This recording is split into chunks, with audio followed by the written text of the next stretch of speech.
إلى محاضرات، لكن نحن يهمنا أولا أن نبين أن ديننا لا يعرف المفهوم الكنسي الغربي الذي يقول اعط لله ما لله وما لقيصر لقيصر، لأن ديننا دين شامل كامل. والذي قال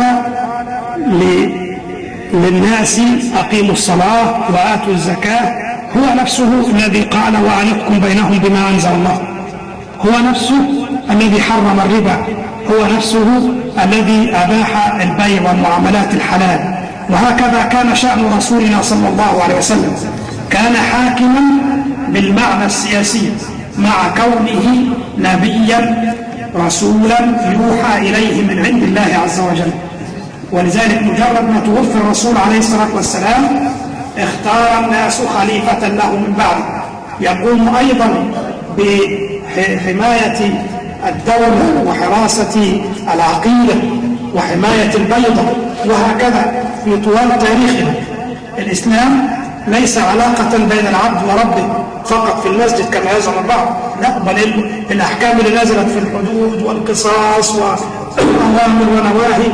دي أطول آية في القرآن الكريم اللي هي آية الدين، تتكلم عن أمور من المعاملات بين الناس وتوثيقها. فكيف يقال إن الدين لا علاقة له بالحياة؟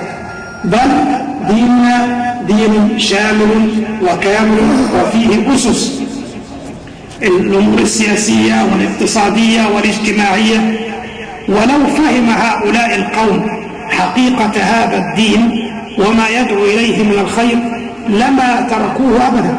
الغربيين بيظهروا لما يجدوا في شريعتنا أحكاما تحل لهم جميع مشكلاتهم.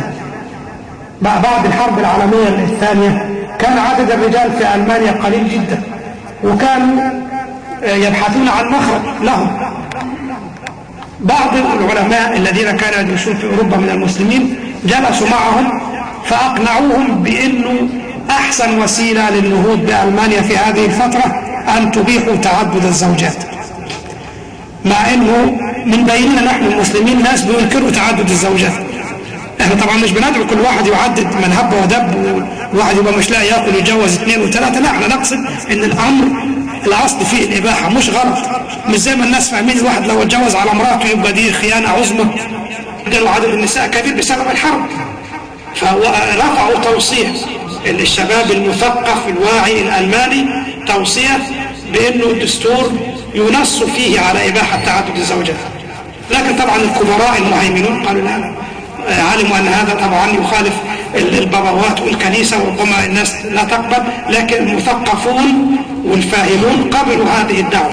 وهكذا هو ديننا فيه الخير وفيه الصلاح. فالذي يقول إن الدين لا علاقة له بالسياسة لا يفهم الدين، يظن الدين زي المفهوم الغربي اللي هو الكنيسة وحدها. لا، ده احنا الإسلام عندنا دين ودولة كما يقال، فيه الأحكام والتشريعات زي ما فيه الصلاة والصوم والعبادة وهكذا.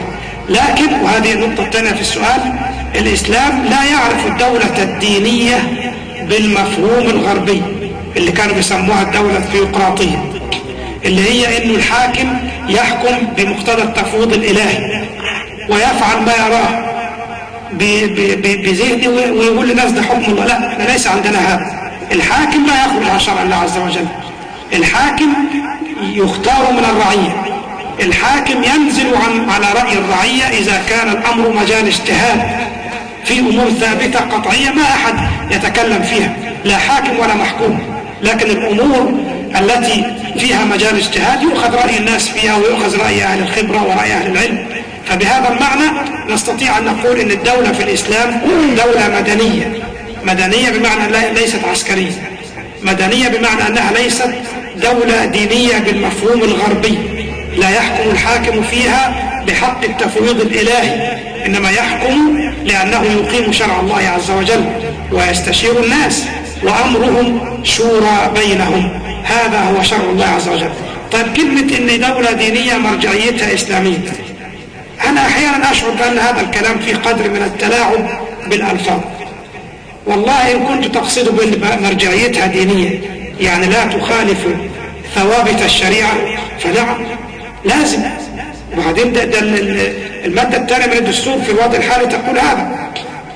ولذلك أعجبتني كلمة قالها المفتي مع اختلافي معه في بعض الآراء الأخرى، قال إن هذه المادة الثانية اللي هي أن الشريعة الإسلامية المصدر الرئيسي، قال هذه مادة فوق دستورية، فوق دستورية يعني فوق الدستور، لا تقبل حتى المناقشة من حيث الأصل.